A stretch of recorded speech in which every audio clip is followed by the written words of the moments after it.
Nazu décision ya kokabwana na madame nangai. Aboya ngai. Donc ngana boya te mais inde mutaboya nga sundola na bana mibale. Papa Noël, est-ce que ozo sentir ngana soki bandongo la tamutema ba pesio na ebité makambo zo ebisanga na zo futa. Et puis ya loba nanga ka vana zo ngana e foneke kolamsa mama na e na mabele mutesa kufina wala musende. Faut pas que monsieur Pichou Amitika totalement affaibli, totalement nanani, parce que il y a une vie. Quel moment que vous voyez que papa là zangama? Vous imaginez na ko ça la peine à semaine pour avoir 5 000 francs. C'est bien. Il y a qui parabana te? Qui parabana te. So la zimbo on a pesinga c'est que ma camionne c'est et kangama. Comme ça tout ça bandu. La voix du peuple, oh la voix du peuple, oh c'est bien oh. Vincent Chilouizi, étoile de la presse. La voix du peuple, toujours longueur d'avance. Les informations partout dans les...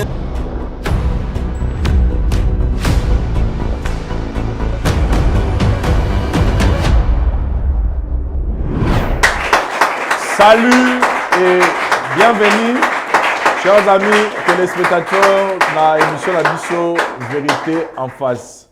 Ça me fait de la joie depuis qu'on a repris ce programme, tant on a joué ça à la noce, parce que je me sens heureux.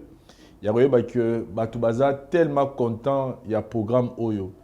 Il a fallu une année d'absence, il y a émission Oyo pour que je comprenne à combien les gens Bazaki, P Bazali, considéraient programme Oyo, Oyo Toya, Tomema na YouTube depuis le mois de septembre 2015. Merci beaucoup. Je reçois tous les jours de messages dans le téléphone.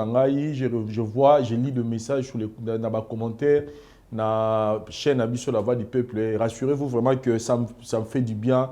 En tout cas, ils ont apporté encore plus de la chaleur, de la motivation, de l'enthousiasme pour que toute ma émission Oyo, la raki ne remonte, c'est albinga a ozongi c'est l'émission vérité face tout le monde a le sous-souté katana.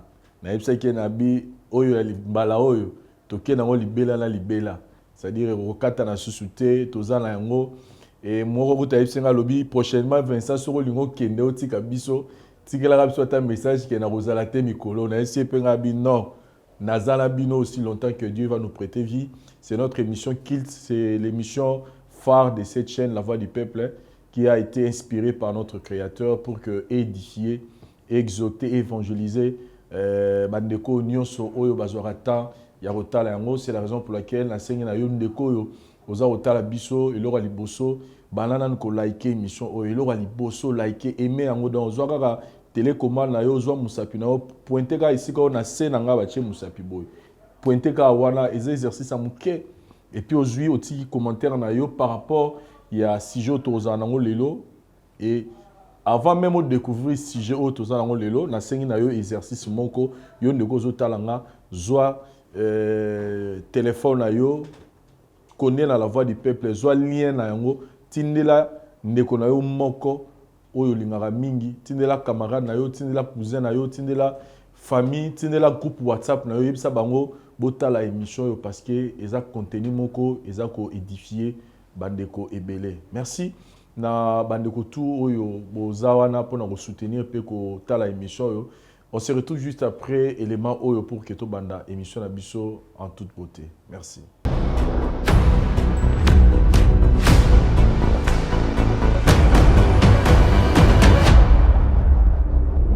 Voilà, bandeko nanga, boyebi kenga Vincent na yaka na masoloka ya bien. Na lobi bomba mbongo na mabele parce que mabele leki business nyonso mutako sala mokili. Na elibino sangwa kitoko eza naza na Kinkole Plaza. Je pense que na koloba bomoni na deka na aéroport, ndenge na koti na direction ya Plaza, ndenge na leki na makadam ti na ya se retrouver ici ko nazali. Naza awa na concession Mukidi. Dans la concession Mukidi, juste sur Botali na Simalangai Awa, nous avons un site touristique Chris Fire. Site touristique Chris Fire Oyoyo, et dans la marabout et belé na kati ya bien, bandeko belé, bakoma boya Awa, c'est-à-dire il y a la vie. Et je pense que pendant un an le babo mona na kati bilo ni Chris Fire eza. Mais tu es li Chris Fire te, tu es li bino li solo ni li solo eza Awa. Ah, bozomona, ceux qui se souvenir, Vincent, ça la période de publicité, il y a des terrains où il y a awa. Mon net, c'est Chris Foy, il y a comprenara, la zone à bango, terrain à bango, il y a business na bango. Mais il y avait plus de 200 terrains awa oyo, tout est carré période moko, bande rebelle, basi basomba, mais opportunité more monani, opportunité wana, ils ont juste pour 5 terrains. C'est-à-dire que terrain nous faisons mon assez sommama juste pour vous rassurer que ils ont sika oyo to yebi to zalaka. Donc awa na rolo baboye, so na leki na kala ba brick o ils ont sika batua. Mais honorable la nanga s'il vous plaît. Donc opportunité ils ont juste pour 5 terrains. J'insiste pour 5 terrains et bandi awa. Donc banda awa 20 sur 20. Donc, bandi à 20 sur 20, tu compter 1, 2, 3, 4, 5 terrains. Il en a ni boinioso. C'est-à-dire, moto pas moni quand on a tous les 5 terrains dans Balamoko, tu veux aussi l'opérer réduction. Ton la moto sur le ngoso bagara terrain moko, terrain zabona 13 500 $ américains. 13 500, 20 sur 20. Ils ont sika ote ke mboka ya sika. Badbazo banotonga teze sika déjà badbazo tonga bon déjà site touristique to l'axi bino nini neza kitoko donc 5 terrains za awa il en a nini to lo 1 2 3 4 5 la même lignée 20 sur 20 13 500 $. Soki au moteur olinga zo tous les 5 une petite réduction et rozala tozana kiko de plaza courant mai marambutu eza carré badbazo tonga badbazo vanda déjà badbazo tonga ba flat donc les espaces moko rosa la paix déjà les sites touristiques eza a oroyi pour ça la yo flat bandeko msu ba place ekoka yita roya pe Alexis Boutou pendant déjà ici quand il y a business batoyo bazana maï la terre ba comprendre que ba raté opportunité 13 500 $, 20 sur 20 aux yuma belé na yo au tongi au sali makam na yo pourquoi pas pe au bombi bongo na yo soko mono okokana nté opportunité eza ya dans eza mbaru melate contactez biso na numéro moni au bas de l'écran pour que ozwa ba terrain na yo tous les 5 o eza okozwa moko okozwa mi balo okozwa mi sa tout okozwa tous les 5 na 13 500 $ américains. Merci.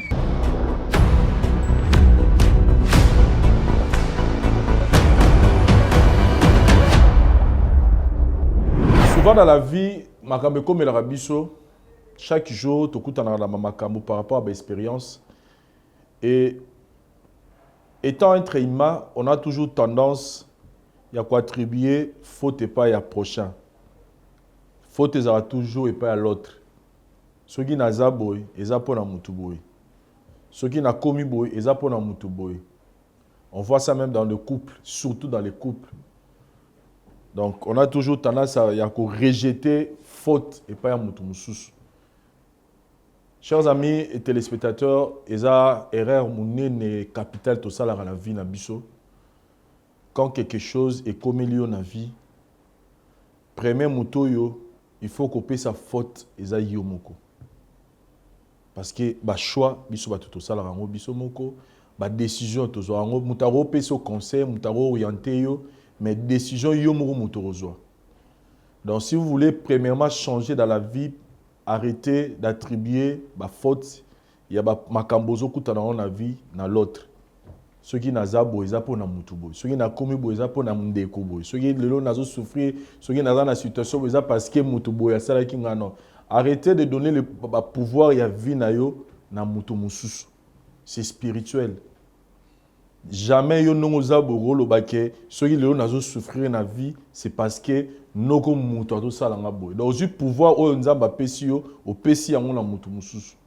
Il faut reconnaître que oza maître ya corps na yo, maître ya vie na yo. Et loko moko te ko koma na vie na yo sans que yo moko fongo la porte. Ce qui est commis, dis-toi que ngai moko na fongo la qui porte quelque part, il faut na kanga yango. Aujourd'hui, il y a encore un nom qui nous revient dans cette émission. Tant que tu kutana naye na ABC, ah yango comment mikolo ni émission na biso le kamnine. Lui c'est M. Pichou. Mais c'est pas M. Pichou au total qui na vérité en face. Moi si à salaki ya minene mokola libala ke na yena mobali mususu na mobembo. En tout cas pour les bakanyo sotobandi à vérité en face, rassurez-vous que parmi makambo to lobaki to changer, to se rassurer, vraiment on va s'organiser pour que quand nous sommes vivre pardon, topé sabino suite parce que les gens ne viennent pas ici dans cette émission seulement pour exposer leurs problèmes et après boyer baraté et sous des fois on vous ramenait la suite, des fois on traitait les sujets en dehors de la caméra pour opé sabino ka suite nous soupe mon topé cité parmi biloko yoto mais qui ko améliorer yango wana donc depuis to bani vérité face na biso rassurez-vous que quand il y aura une suite baronio batouana il faut bazongi la biso na plateau pour que toyeba makamunenge nini et soukela ki bango. Mais M. Pichou, le loi hier au Lukabiso et à Lelo, il est Moutaza conseil parce que l'autre fois c'était M. Pichou était le victime. Mais aujourd'hui M. Pichou a Lelo, il est naza na bar pour que Asamba a expliqué biso makamunino yé a sali nino est comilié pour que Lelo a se retrouvé na programme na biso. Tozo yambaye na plateau na biso pour que to yokaye et puis total à quelle mesure de ressoungaye parce que le but de cette émission ezali thème na biso toza ko exploiter ezali bongo le pardon, c'est-à-dire M. Pichou il faut senga mutu moko pardon et il a choisi ce cadre vérité en face pour que pardon aye et ça la mabongo na ndenge ya malam. On se retrouve après. Merci.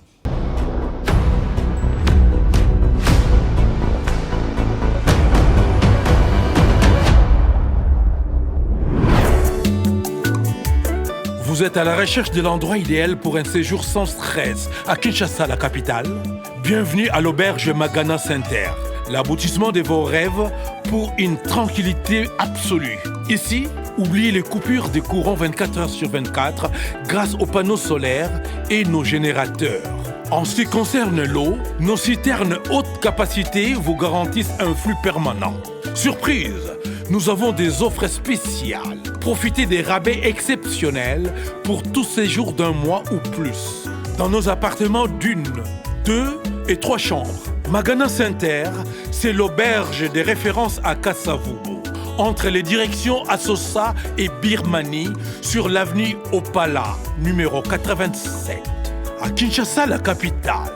Magana Center, sécurité totale, confort royal, parking assuré, auberge Magana Center pour vos vacances inoubliables. Votre réservation et autres détails, renseignements, contactez le numéro en bas de l'écran. Magana Center, Magana Center, extraordinaire. Magana Center à Kinshasa. Merci Papa John Louyeye Magana. Séjour ya malonga na Kinshasa et bongaka boye na kati ya Magana Center. Sukaina.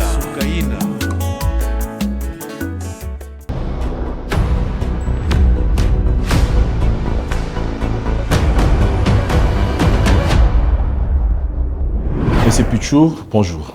Bonjour. En tout cas, je commence toujours à dire merci, Nabino, parce que c'est un choix.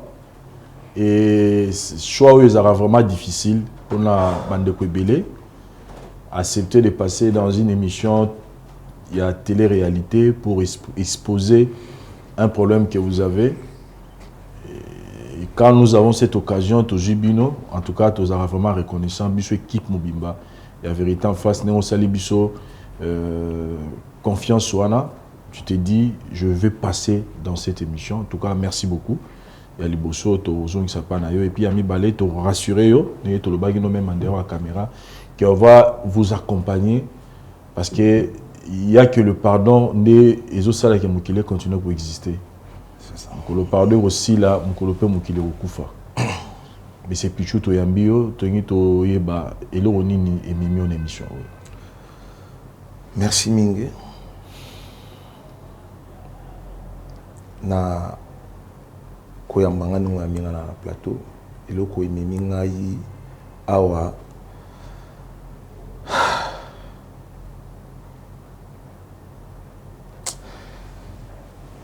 ndeko na ngai parcours moko na auto traversé donc ko imaginer donc il y a douleur. Il y a douleur, il y a page. On a souffert. souffrir.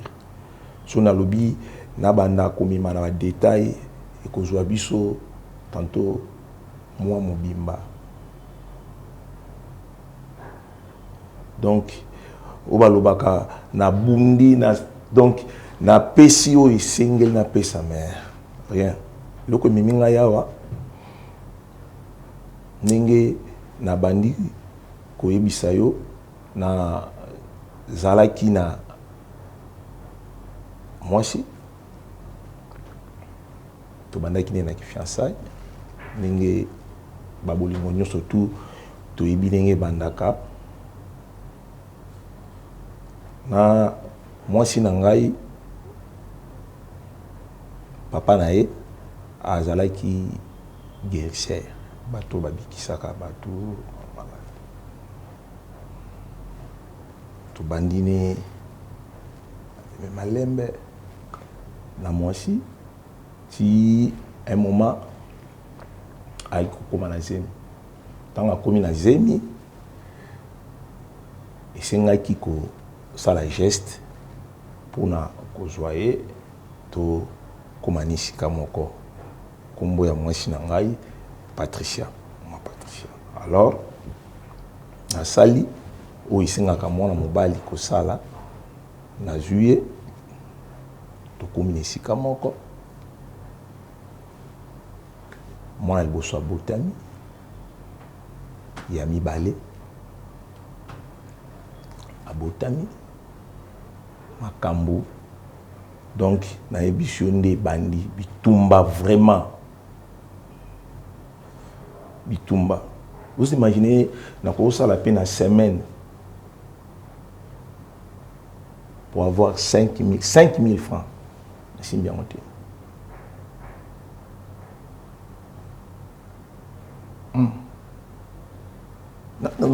Nazo biso réalité na vivre.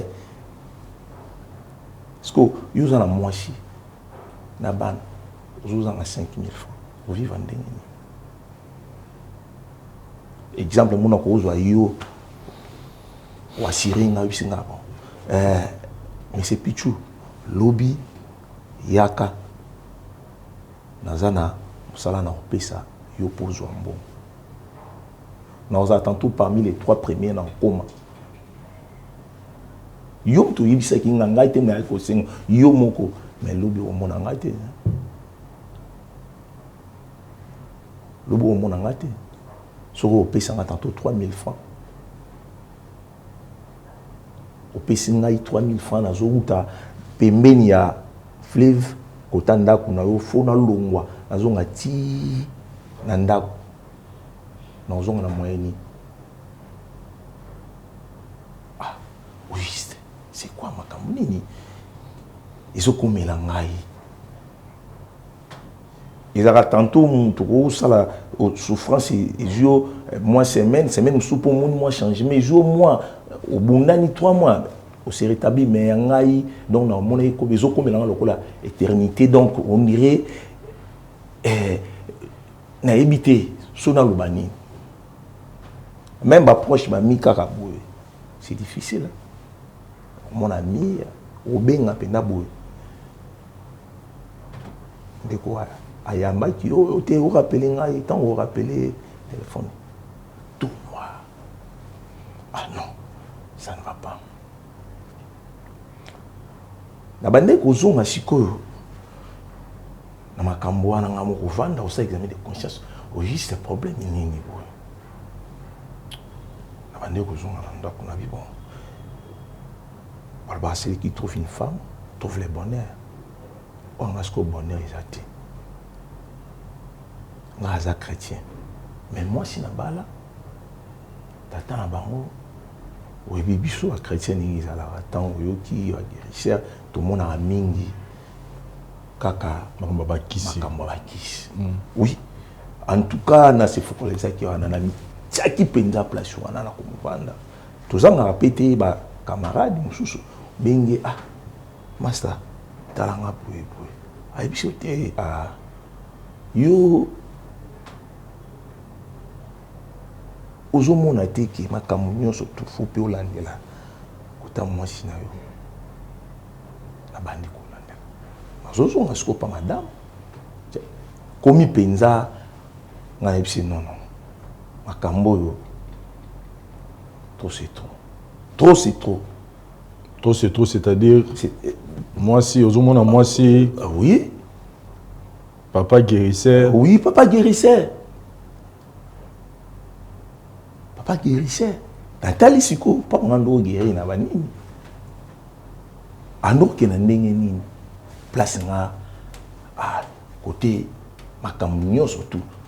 Tant yo za ki na nganda côté na bande ko sanga te mais banda yo to yito komi na yo. Yo mimela nga malchance. Pona nga yo pindo za moi babi. Na loba ebitende ko na ngai olala télé parfois okokanga misute okokanga misute donc okomi sozo tambola koloba dépassé total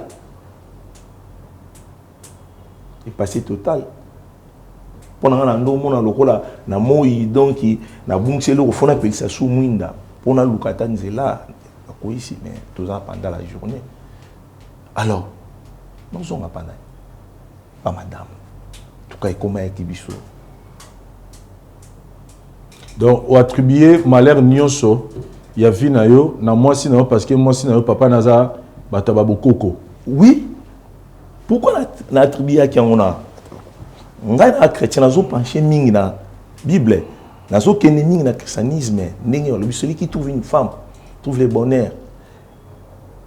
Et puis, à chaque fois, il y a tantôt sur madame, abandé kolobela, puis moi, ma kaming, il y a bokoko. Est-ce qu'on a bokoko, on a évité. Il y a zolo, mon tout temps, on le ma kamba bokoko. Oui, nini, na bokoko, biso, va enseigner, l'église qui est abondo qui mingi. Donc, déjà, na kenda qui pensa, on a. Ils ont été de gauche et droite, ils font dans clair. Pour naïe, pour na luka aide, ceux qui n'a bombi. Est-ce que les soumis ont qu'on a reçu? N'a évité. Et comme ça, Nina, si matin on constatait que pour naïo, marambo nous se comme le za pour la moitié au bala, papa naïe, aza. Ceux qui te comprennent, parce que na début le papa est guérisseur, mais ceux qui te comprennent bien, selon yo papa le maman est misala mabe, tout le bon. Selon oui. Ah oui. Selon ngai vraiment papa na maman est misala mabe. Après koza ngane nanda, nazo ipe ba témoignage. Ah non. Donc bref, papa maman est nganga. Voilà. Ce que yo tso linga yi mwasi. Pour mwasi nyo sosoro lingiye. Bon, c'est vrai que au lobby que on peut ça mukumba, mais tant so bovana na au découvrir à quel moment que koyeba que papa na zanganga. Aza gebo fait to benga nganga, ndenge to lo bana ba Kinshasa. To banda kana na kishiri après c'est là tant on recommandé oye koyeba. Ye psenga papa na bango azali guérisseur. Mais tant maman ko na koti na famille pour surtout lingana moi si na koti na famille okoyeba moi ba point mususu okoyeba ta ba ozana ba réserve ba famille nso tambola bongo mais okoyeba c'est là que na iko découvrir oya lobaki na ngana o ngana mona ki na o ngana na croire na bane ko croire nango ezaki oya ndo ba na ngate.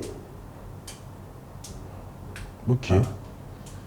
C'est quoi tant on découvrir pourquoi pas rappurer dans notre cas parce que yo le bio aux chrétiens plutôt il y a au moment qui y a ça mutumo baza quoi plus na bokoko pourquoi pas déjà la période où on a déjà le baki bon nati kananga déjà parce que na moi déjà que moi sur nangai comme balobi butu na mo etambola resika moroté pourquoi pas au lâcher qui est déjà période où on a pourquoi au tenagiti beaucoup manda komoro au pc na bazeni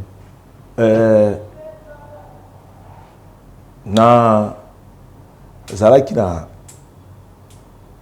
confiance pe bolingo na zaki apporter na bolingo que non oiza pona bango biso tant to comme en place mon corps ningi nazo bandela na lobaki na osili qui trouve une bonne femme trouve le bonheur ceux qui ozo yo kama lobananga na lobaki bongo nazaki sûr que moi si on a lingi aux abonnés pour ngai mais tant to komisika moko pourtant tozaki sika moko te nazo lobano makambo zaki ndenge musu tant to komisika moko bana babotami déjà mibale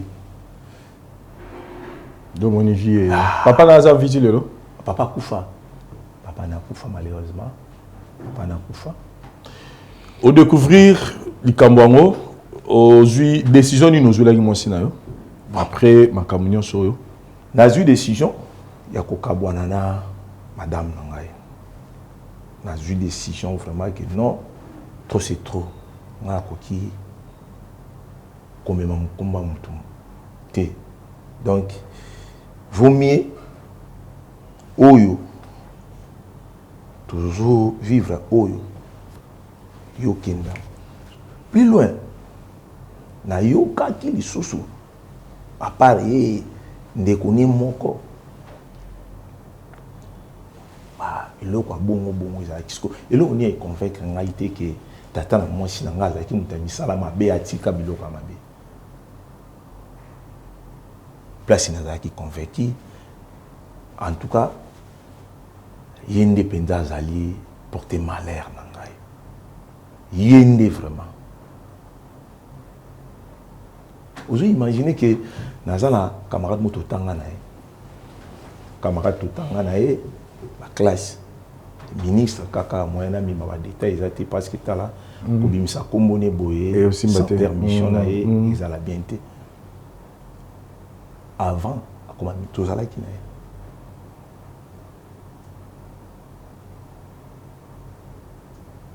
tanga ko ministre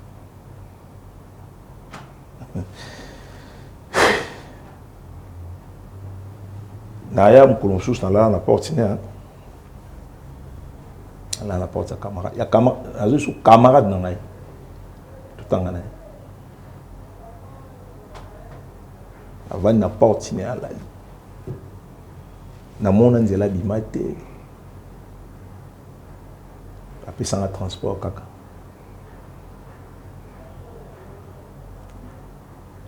abengi na téléphone to yebisi la porte passe garde nazala nous surtout tout planifié qui tout donc pour ces olanda liba bezolanda voilà bozana na motion na ndako nazolo ba non c'est là que en tout cas non c'est là qui donc voilà la place où confirmer pendant que Wamande vraiment ils avaient qui dernière carte et qui dernière carte on était acceptable là oui non maintenant tout kabwani nae aki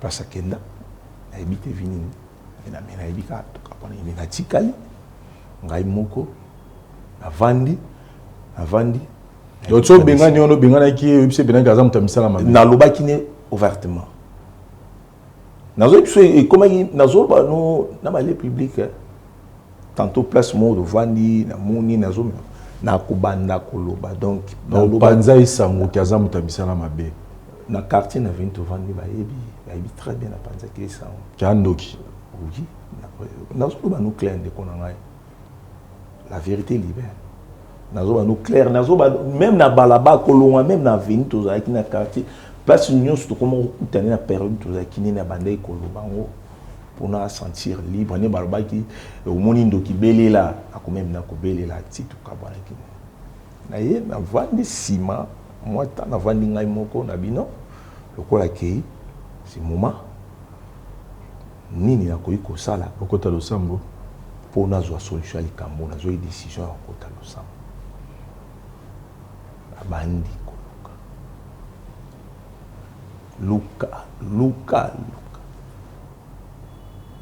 oui na Kinshasa la ville na biso na Congo ndeni ope ya kuta na bango ya kuta pona koloba lobby o azolo banga monate afin de compte nga moko tant na une dernière décision na zongi vraiment na kati ba prière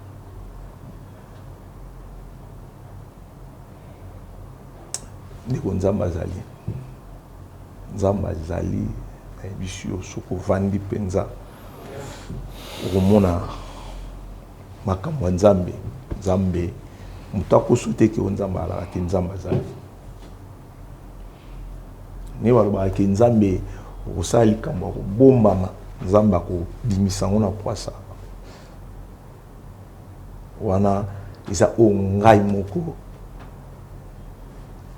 à vivre n'était li solo mutu ngai moko na zoloba na pendant la salle de recherche à prière na comme un niveau à prière wana ba il ko révéler ngai source ya pasi na ngai et c'est comme un bandi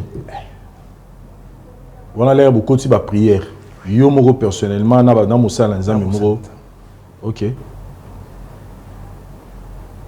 to continuer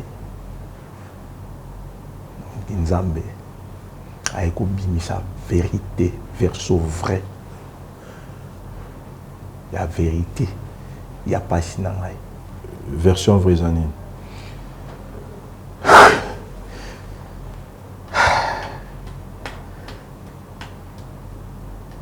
ndeko na vie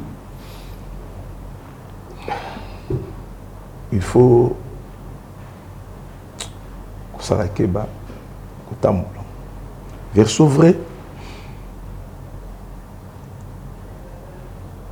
ntango naza na mwasi na ndako na madame na nga toza na ye na ndako ngai ntango camarade na nga na betolo lisolo ya ministre azosala préparation mpona makambo na ye proche na ye mwa ba kotambola totambola nazwaka mwana mwasi moko tobimanga na ye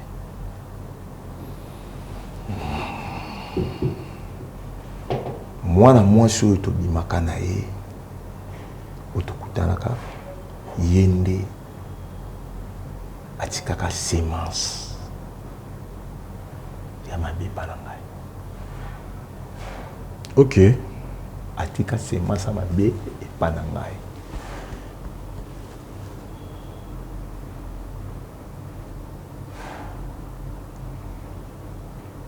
mwasi oyo atika semence ya mabe epa na ngai nayebi ye na kombo na ye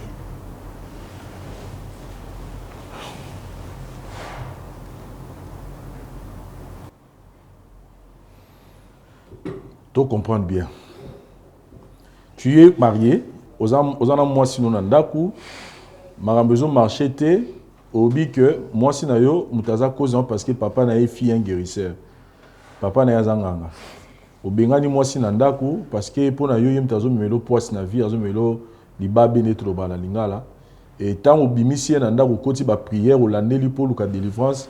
C'est un autre message qui sort que c'est une femme au bimara. Au bimara, moi, ça, au panay, donc, au trompara, moi, si na yo. Voilà. Voilà les mots qu'il fallait. Donc, tu as combien d'infidélité? Ne me mets le libabe na yo. Ce que yo du libaba, on l'a dit, si moi, si au tira inanda. Bon, je crois que vous comprenez, vous avez bali. Vous comprenez, oui, je ne te condamne pas. Moi, je ne suis pas venu ici pour te condamner. Sinon, nous ne sommes là pour accompagner. Nous sommes là pour nous, on est là juste pour nous on veut juste comprendre pour que conduire les Kambango. Et après, qu'on découvrir les Kamboyango que yo monim toza cause ya malheur na yo et non moi sur akizaki ndoki. Démarche ni no salaki. Démarche ni na ko sala premièrement na vandi.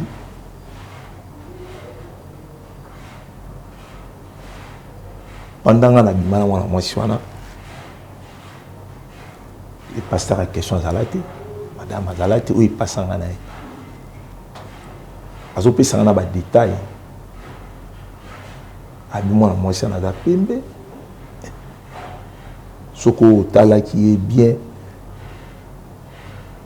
na loboko na qui na tatouage moko ngabia azaki na tatouage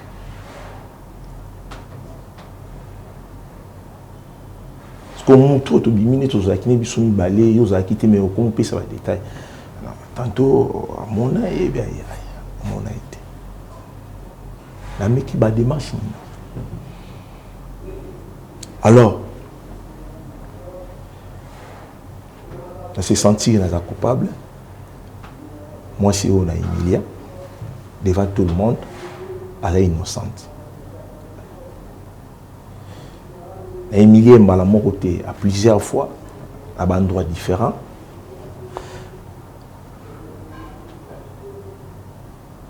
et c'est nga na lukana c'est nga et pardon alors na moni moi mususu te on a koyi kolokela yango moni ngai na yeki pana bino na senga et pardon en public aza déjà courir un problème ango ayebi déjà makambe komela ki yo en tout cas na évité. Est-ce que la première démarche authentique se réconcilier est au meka qui déjà au locaye et simbité en en émission? Non. Pour nous comme na sala et ceux qui n'aillent pas na lobina qui est direct la dignité. Donc vous allez monter les bourses. Vous avez une place à les bourses. Oponi émission pour nani alors pour se pardon. Naponi émission Oyo parce que il y a un millier en public. Malamo côté, na ba place différente. Alors, il y a un penaïe na singaï pardon en public. Asa moi si Oyo, ngana humilié na benga ndoki. Voire même la commune, la quartier. Azopi makuta que l'église mais dans Yana c'est déclenché. Il y a les seules places où ils allaient. Le quoi on a Emilia qui est devant tout le monde. Ils a place mususu et Emilia qui est tantôt mutuana zali sosoate. Mais à travers yo ningi na osengi pardon public bo place ya koza soka la émission na akoyoka. Akolba ah ndeko asengi moi ce pardon ngana zala tango d'événement bo. Andime écouter à cause n'est pardon ayoka nga en public ya on a yé voilà, merci beaucoup mon frère. Je pense que le discours nayo est tellement clair, je n'ai pas beaucoup de questions à reposer yo. Mais tout le gars qui est n'engi opesa biso ba contact naye azar derrière nos murs. Ce qu'on va d'abord faire to bimisayo pour que to cotiser to solanaye. Il faut que y ait avant la permission pour que tu confronter binomi balé. Donc tous autres chara la transition à l'état yo bimato kotisaye et puis après tu vas neni na ko si salikamo. On a compris que ça pour ça moi sur en tout cas 100% azala pour ça et on a ndé isa penza na ye pour na senga pardon pour azonga na ndako ya ngwande na ye. On se retrouve juste après. Merci.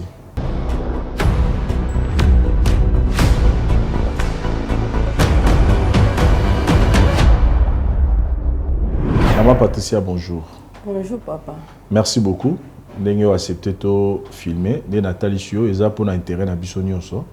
Les paroles s'envolent, les écrits et les images restent. Donc, il ça la paix qui est servir d'une manière ou d'une autre. Maman Patricia, surtout Bengi Show Awa, nous avons fait que nous avons fait Azo Lukayo, Azan Likamou Asalaki, Asalio, toi Asalayo, et zo Salaye Passi. Alors, Alinga qui a 5 ans au Bolimbisi. Mais ça, il y a un lobby. Aligné les cas. Question liboso na ngana tuna d'abord maman Patricia aux ali femmes mariées aux ala bana boni au bala nga naza bana mibale na bala ki mo bala predo tarangai mais tokabwana tokabwana na circonstance nini les cas qui po bo kabwana bon papa na nga azaki nganga te. Papa nanga bando salisa bato na bokoko. Ok. Donc ndenga ndo salisa bokoko toyo kobala na mobali nanga liboso azalaki na eloko te me na supporter na nyonso papa nanga wana mpe andozwa charge na biso. Ekokoma ke ayo ozwa mwa possibilité. Mais abandi koloba famille na biso tozalaki ndoki papa nanga aza ndoki donc kwa bando salisa na bokoko ya epa na ye komaki ndoki makambo nyonso ezosimba te oyaka epa na ngai donc yango wana aboya ngai donc ngai naboya te mais nde moto aboyanga sundolanga na bana mibale yango wana nde tout à l'heure olobi papa azalaki kosalisa na bakisa bokoko. Papa za le roi benga nani to benga nani azaki nganga aza guérisseur to guérisseur mazanga ngate nganga te ndoki pete donc ezaki nde bon mais sikoyo na kipara na nga pete na vanda na ngai ba parents na nga pe papa na nga wana pe aye kokufa aloba na nga liloba mo alobi yo mukolo yo nga na kozongela yo faut que lamusa ba parents na ngai na cimetière ata yo mon papa bato si bakufi nga okikolamusa bango na cimetière ndeni mpo nga ne tozongana nayeba na nga mpe lomo te.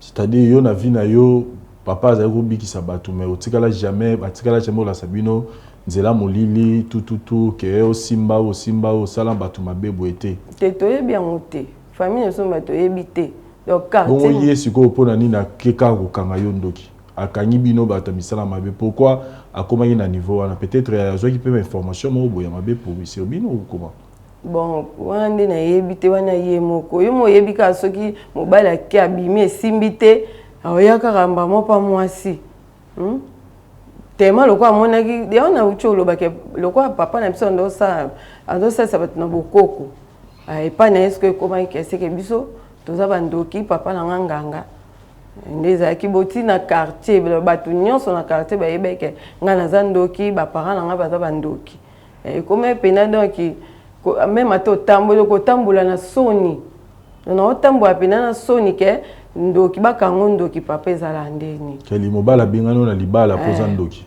bengani ngake naza ndoki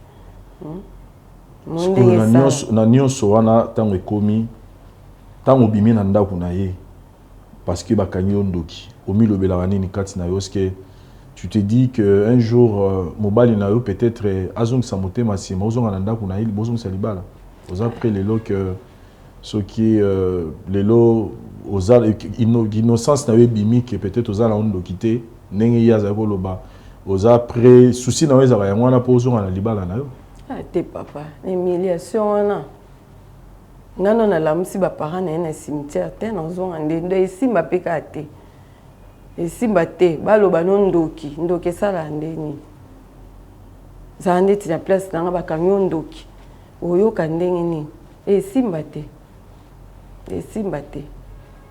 na nalamusi baparent na ye na cimetière te nazonga ndeni sikoyo na ndenge mokili eza koevolue oza na sango na ye oza na sango na ye mikolo oyeba soki vi na ye efungwama soki akoma bien to ndenge nini jusque là ndenge yo bima na yo parce que akangaka yo ndoki sikoyo yo bimi na ndako na ye ozwa basango na ye ke sikoyo vi na ye efungwama akoma bien to aza kaka na même vie te mais camarade na ye yebisanga vi na ye mpe bon ezaka bongo ka bongo donc akoma so pe akoma alinga so ichel mo boye pe na yebi te nde kaka baninga nde bayebisanga vi na pe ebonga na nguka te.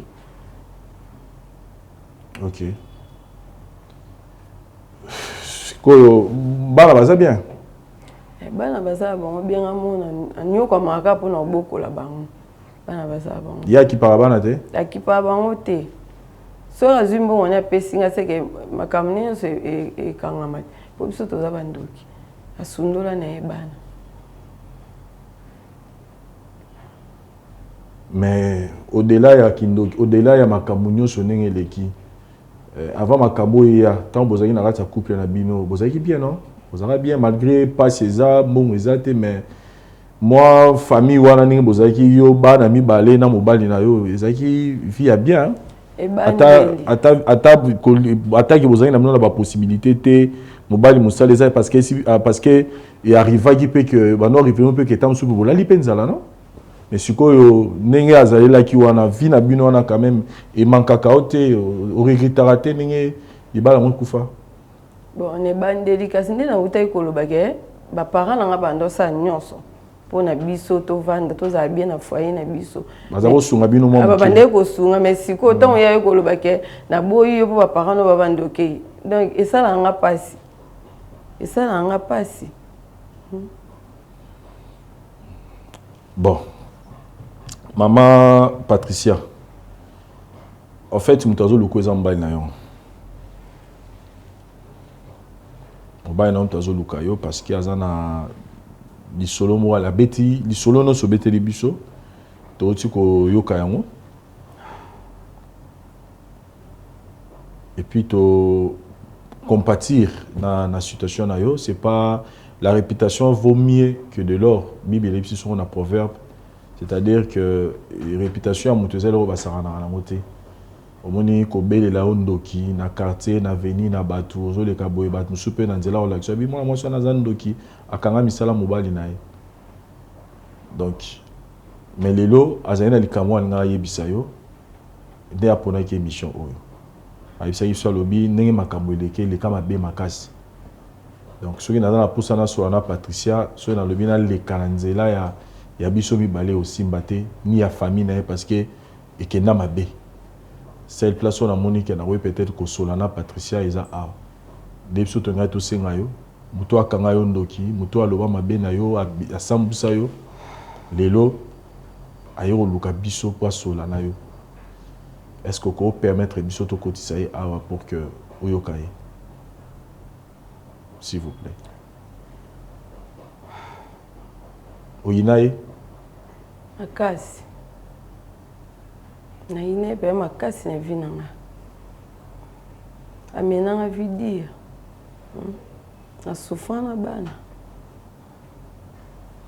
mobi ke ko yina ne zo bloqué yo ezo bloqué dans vie na yo moko papa tant yo zo tambula ton no so la mukana na kanda ya mutu colère eza émotion moko négatif et détruisera mutu et même la tension et même ba makambo belé na nzoto ya mabe papa bon tant ya salanga tension wana salanga te tension bananga de banda kala na message de na tension wana ko yo yaka po ayo singa bolimsi toto sola na ye ata yo ngalo na sengo yo kaina na lebite ke olimbisa yo panga lebikaka oyo kaye aye ko luka yo abenga yo ndoki a traiter ndoki na miso batu lelo aye ko luka yo soko ko yo kaye ne fiske ko yo kaye ngapi na présence na ye na suna moni bolo na mo lokwa elima papa na souffrant na vie na bana bana mibale azata moko te mibale kobela mamunyoso kotanga parents ndo sunga nga kufa ngasko na moni boye na misu na nga to solola to na yoka ye papa en fait eza po émission na biso yo ezali concept to sali sur le pardon moni soki kolimbisa mokili ezate mokili kokufa mobala za na posa sola na yo mobala oyo longo lobi akanga yo ndoki misala mabe tout par rapport ya musala papa koyoka ye ekolongole loko te ana tina yoka ete donc ndeka na boya pona libela na ndenga Emilia ngai donc ana tina yoka ete déjà na yoka ki na ngai o yaza posa sola na ngai oyoka ki yango na yoka ki abimana moi si moi bloka misala na ye donc ma vie na ye ma chasu te yango zo ya pa zongelanga esimba te po ya loba na ngake avant nga na tozonga fo ke lamsa mama na ye sa mabele lokwa mama na ye la muki na sa mabele te na oyoka ete pe tokozonga na on a déjà la nouvelle que ba problème so kutana ngi na ngweza ki yeni mtazaki infidèle envers yo za da information na nyoso na de na yoki camarade ne mtaye bisaki nga ebisinga ka donc abimana mo si mo boye donc moi ça ne mta bloquer mba misala na ye nyonso ya bande ko tromper nga tant tozaki ne de na libala abane de ko tromper nga banda kala siko mutaboy na ozonga na ndeni esimba disute et puis ya loba na nga kavana zonga na e foneke kolamsa mama na e na mabele mutu esa kufi na olamsa ndeni mais siko ya zako loba no bongo parce que ya zako kanisa que yo ni mtu za cause nango mais tant à découvrir que yo za cause nango te que mutu mususu ndaza cause nango ki abimana na mwasi mususu mwasi na memele libabe yango azoluka yo pasi ngo pardon esimba tavandaka na mwa mwasi memele libabe bazalaka te baza susu ensemble te donc yango azoluka yo makamne do na raison nango sute makamne talinga te do esimba te kane na lobi na vanda kane na mivande libo eloko nini ezosala ke okanga motema makasi genre que nous ozolinga komu koboya libala olingi te même kosoneza ni po akanga oka po ninga bapanza osango kozandoki bon so na raisonner nyonso ya salanga yango nde esake ngai na elisu te asa vi na luka mwasi nenga mpe na luka oyo ya ngai nzela mosusu mpo nzela so bato mibale batambola esimba te bakabwanaka kasi bakabwanaka parce que bozoyeba cause te mais so boyino bale boyebi cause lelo boyebi ayebi bino bale boyebi que atambolaki mabe atrompaki yo na mwasi mosusu boyebi déjà cause c'est que bokozonga na bino bosonga lelo na ndime tozonga na lelo be baluki abengi nga suka ndoki mais obengo sundoki te parce que cause yebani déjà ki atrompaki yo te lokwa de na decidaki ngane tozonga na sute donc etikala kabo yem taboya ki to yem to yem taboya kinga nga alingaki makasi me yem taboya kinga yango no moni nga na boyi nanga ya boyo yo lingaki ye mutaboya ki yo a comprendre que na minute oyo libabe na ye utaki na nzela na ye utaki na nzela na ote mais bozonga na c'est clair mama nanga esimba te elo nini attaquer na l'église balobi na yeke ata ba bengi nga pasteur benga lobi na ke boy ezaki yete ezaki yote ezaki ye moko akutana mwasi esimba na ngote po mtema na nge pa na raison na ye lisute na mona ka so tozongani osala nga susu o ya sala nga liboso asala yoni ka infidélité ndenga kangaki ba famille na nga bandoki na ndenge affaire souffrir nga nazonga esu na pasi na bandolelaka air nyonso esimba te Papa Noël tokotisa ye na plateau na biso po tomeka mpe kosolola na mama na biso pour que totalisa parce que ne nalobaki tout à l'heure na émission awa pour que ndeko na biso akota na plateau ezosenga ye il faut apesa autorisation tokotisa na Papa Noël comme ça tomeka mpe kosolola moke na mama na biso lisusu merci.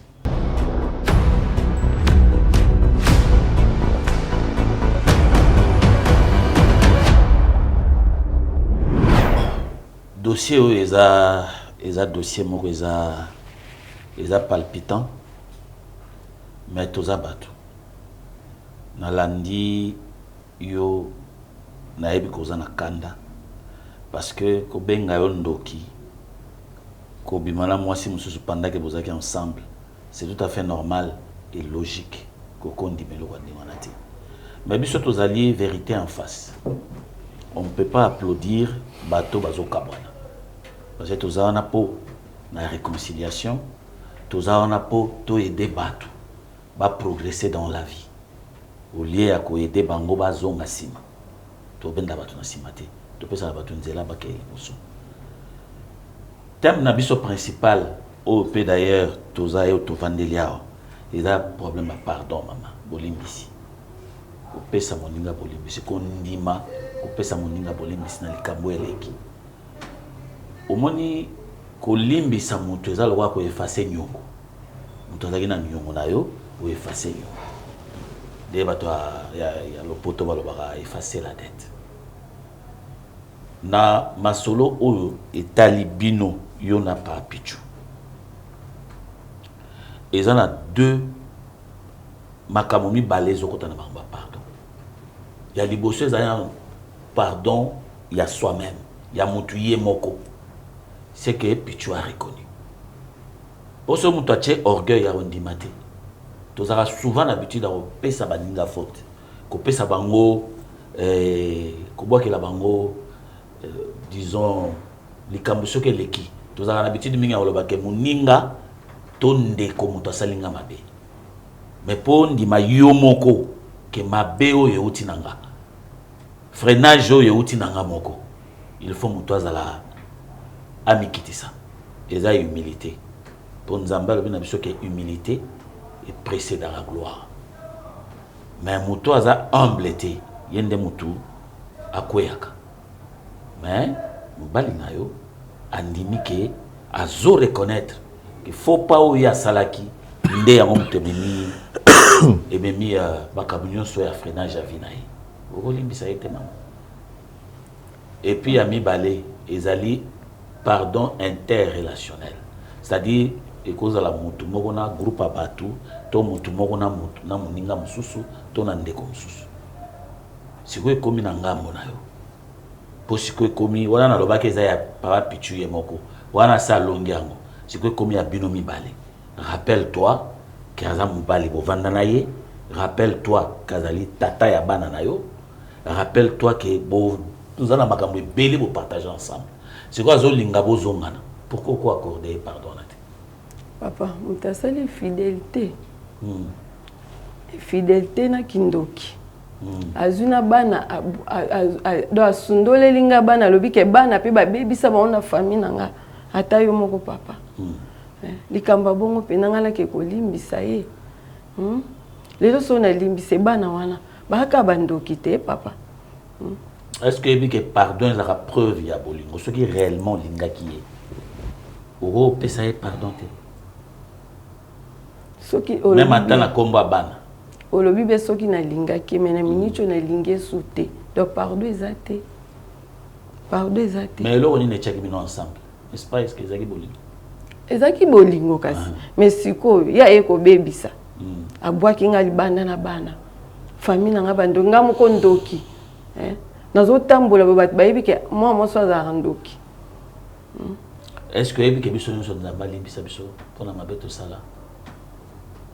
Na yebi ke nzamba limbisa bona mabe mais pona ya papa pichu na limbisa te do lisumu na ele ki mwindo to ele ki motane mingi makasi indisa pe mutema nanga makasi mama limbisa mbali na limbisa en fait apanza ki osango koza ndoki nengo lobaki tout à l'heure famille na bino bandoki ezalaki esika bato ebele il n'est pas nimi à l'écran caméra à poisson au bolimbi cinéma et si kabatu belé. Est-ce que famille n'a pas d'accord na totalement ceux qui lobby bolimbi ça sont au bali na ote parce que famille nyo so ba bazana pour ça mon amour la bazana liba la famille n'a pas d'accord non on besoin ça là. Famille n'a pas tout ba sepela te ba silika nenga belela ndoki. Ceux qui ba d'accord na liba la mususu ya yete. Poso lelo nga na limbi se to vandi so esika mo famille. Donc, et si m'a pété, et aussi m'a pété, na acte ya sala, papa sala m'a bé ma casse, ça m'a bé. Ozoka m'a monté ma casse parce que on découvre que mon bal a trompé qui yo, na makamuna ya ko sala la tio libabe to ozoka m'a monté ma ka pour kanga ondoki. Et là ni nezo peso kanda ma casse za po yo kaki a trompé yo na mobali mususu, na mwasi mususu, to ezaka po akanga ki ondoki. Dans la plupart des cas, c'est la jalousie. On a comprendre, on dirait jalousie. Si ça rappelle d'un cœur, il y a moi. Ils ont dire sur au cœur, il y a partenaire. La cagnon de pour la moitié mususu peut-être tout le babongo. Donc moi c'est mususu à mobile à celle ma camné libanda et au bemiso libabe na wana donc en fait jalousie wana. Parce que la jalousie et puis ça remonte va posa ya kosala mabe makasi jalousie. Eza kanda moko ya bien té. C'est tout ce qui est outil na jalousie. Et surtout que Azaï déjà une information que voilà ma camino sobiso todo ça et là déjà il était déjà informé. Il y a wana azui ancrage wana. Maman Patricia. Papa. Tu sentais déjà que vous avez monté malibanga leo. Tu as même des formats d'argument au pays mais est-ce que tu as aussi le roman encore? Non papa na ça na pona lo. Est-ce que koki ko pesa sous mois de temps peut-être tout si ka temps au kende au réfléchir, à au digérer les cambango. À digérer peut-être au yo ka yika sango ke mobali na yo makambe komela ils ala ngoyote ils a effectivement ko tambola ya mobali tambola ki mabe na kati ya libala mais au démarche que mobali ngwa ko lukayo oyeba ki ngote awa ne ko découvrir que mobali azo lukayo siko comme on apprendre que mobali azo lukayo est-ce que ko permettre biso quand même to pesa autant au kendo réfléchir et puis peut-être après une ou deux semaines to lukayo les sous sur la likambo tout en sachant que pardon est libéraka. Et libéraka parce que nous avons appelé na santé na yo za malamuti. Papa, santé za malamuti. Comment on écoute une santé de ko beba lisu makasi to ko za malamuti. Comment on écoute une normalement le roi démon. Quel est le temps de réfléchir? Le temps donne aussi la guérison à tous nos problèmes. À Kenda réfléchir. Mais il faut promettre Bisso au moins. Oui, nous devons continuer à travailler avec elle. Papa, mobile naïe, Azaka mobile non jusque-là bien. Azaka papa ya. On irait négocier c'est comme si on négocie aussi mobile nous déjà. Bon, sono zo mobile wana etala kanga moko ngama kamne na résonance te. Te to solo là parce que façon zo boy là, ozo kanga mutema en fait na sentir oza opaque. Parce que biso pour tout ça la démarche tout ça là, tout ça a besoin to yeba. Pour ça moi si fongole la biso motema parce que ozana déjà na mutu mususu ozwaki yango zo boya penda kokutana na ye ozolo ba ke yo na ye bozonga la rati na cimetière. Fongole biso motema osunga biso. Bon papa, bon na tawana nyoso roza kabo inazo de mutu na ngai. Ye pa luka o ya nzela na ye po ngapi na ada na nzela na mususu na mwa sitango vanda tinezela ye na zaka okonde mesiko kutu mwa santé ko moya mobien bo monite ke mwa changement ata kuto yiba ntime mwa changement koti na do nzela na ye wana na linga musute ngoma da na nzela na mususu. Ça c'est un travail à part. C'est déjà un autre problème qui entre en ligne. Donc il faut tout le gâteau solo encore très bien en aparté avant de revenir. Ah bon? Oui. Ça complique. Oui. Vous mettez déjà en ballon? Tant on a qui souffrance c'est l'équipe. Mobile linga nzanga pina ndimi na pa boko langa ba. Le solo mobile ça moi. Mobile ozo na yebi pe lisolo na yo ke boza bakanga yo ndoki pa mobile mususu. Ayebi na explica ya andima ngana kindoki na ngana bana nanga. Andima nyonso. Toza na biso bien. Siko na zongi. Mais bali ona nuté oza non pa na bino. Boza na ba procéder. Kalamingte to bala na. Nakina ndako ne. Ah. On se retrouve juste après. Merci.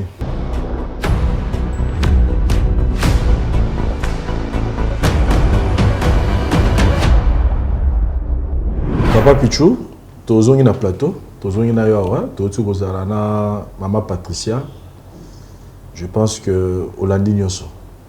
Omoni neni nazago résister, omoni nazago boya. Si na suka toyo kozwa na ebité na lisolo tozana ngo awa toroza la contre-relation na contre-relation ya zuite poto benga ngo mauvaise nouvelle. Mais au moins yo moko Olandi. Là, elle nous dit clairement que... Il est déjà sur une autre page.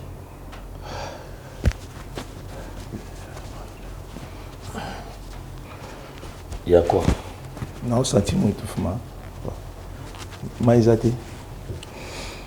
Je ne pense pas. Non, Ezali, donc... Tout sera transition, l'État, papa... A mis la moi maïs.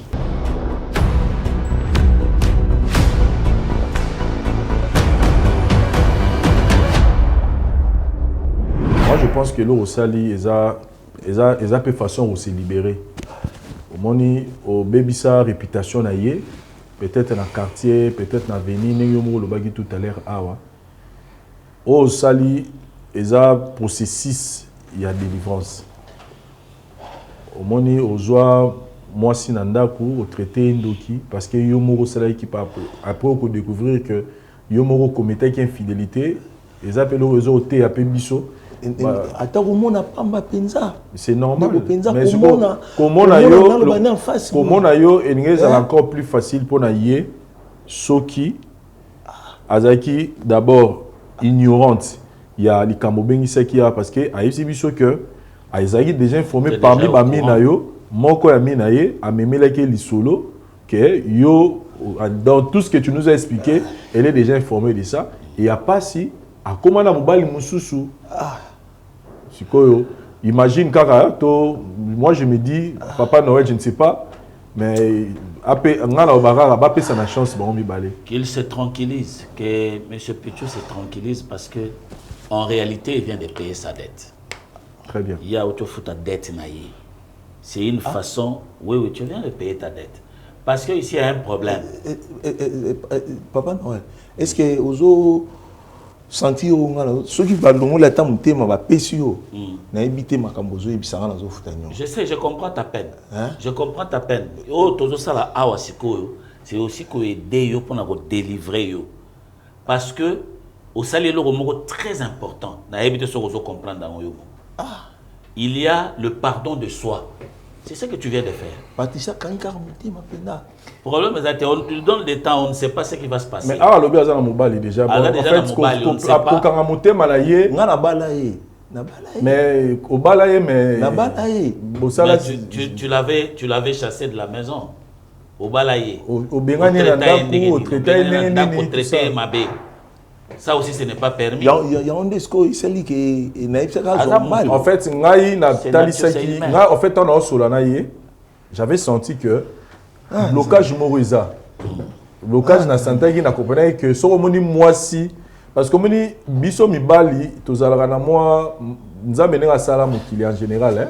Bon pas nzambe mais nenga biso batu tozalaka. Mobali so azoboya moi si tozala moi façon moko mais moi si so azoboya zaka direct. Donc so moni moi si agomolo baka déjà na lingi t l'année là bien on comprend que azala mutu moko boyo a PC déjà espoir à rassurer donc a commis déjà pour vivre est-ce qu'on a espoir na ningi mutu na zo rassurer donc j'avais compris qu'il y a déjà une histoire. Moi j'avais compris ça. Ça tournait qui ouais. Donc, sur notre page. Pour l'instant, moi ce que je peux simplement vous dire, oh ça les a bien, il y a qu'à se libérer, il y a qu'à la veiller parce que même place à Zali dans quartier, elle n'a jamais été sorcière et ça a dit bah problème il y a Yomoko. Et yo pe nangam na yo tu au sali bien au luki déjà délivrance. Tu t'es défoulé. Tika tant et ça là. So on a bolunga moi si na yo parce que tout ce que tu as fait ko singa me ba ma romela.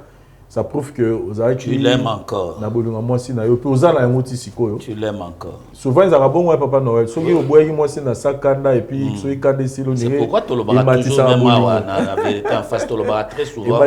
Il ne faut pas prendre des décisions sous la colère. Sous il y a émotion. Soit il y a joie, soit il y a colère. Est-ce que nous aussi bakizaki kandati zaki makambo zaki on vous comprend. Ainsi que le problème c'est que ozaka que obstacle na yo et comique dans la relation. Parce que obstacle ngez à la seule cas na kanda. Kasilika na makambo loba là nous on peut agir peut-être to lukaraneni to ça ba conseil kolandela tout ça ba nini mais aussi longtemps dans la relation to luke nini pour mobala na roya biso to lukaye non to problème botuni abi abali ou bien alors bazana processus bazana processus abi bazana processus ça bien animaye na bana ngo tout donc papa Pichou courage vraiment je pense que le débat lisolo yo papa Noël est-ce que vous avez un mot à lui dire avant tout les mots que nous pouvons lui dire au nom de Vérité en face, c'est qu'il doit faire tout pour se garder santé. Parce que aller voir, c'est comme si nouvelle loi n'est comme si moi fébrile. Donc il faut garder santé. Que dans la vie, il y a des obstacles qui peuvent arriver. D'ailleurs, ce que tu bien, au moment que cette histoire, normalement, était fait, cette femme-là, qui vraiment, en réalité, pour détruire sa vie. Et ça s'est passé de cette manière. Mais il ne faut pas mythique, il ne faut pas que M. Pichou Amitika totalement affaibli, totalement nanani, parce que il y a une vie. Il a droit à la vie.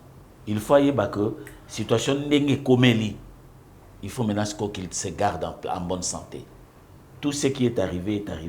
La vie continue.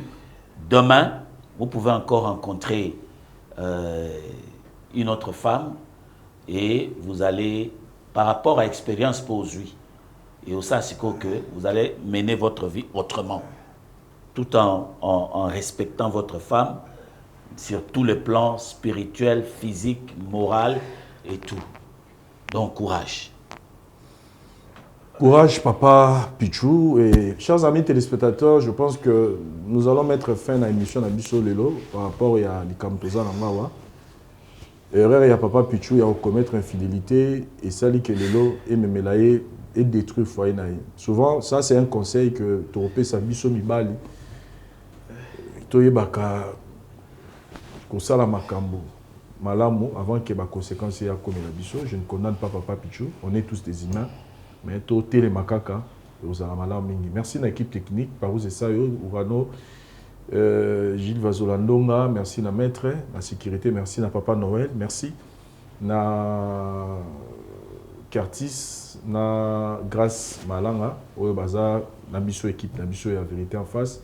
Sinon tous les commentaires na bino ba réaction na bino pour que papa Nabiso Pichou na likambaza nango parce que ça devient difficile aussi longtemps que maman Nabiso Patricia a déjà dans sa relation peut-être bon bref au revoir. La voix du peuple, oh la voix du peuple, oh c'était bien oh. Vincent Chilouise, étoile de la presse. La voix du peuple, toujours longueur d'avance. Les informations partout dans les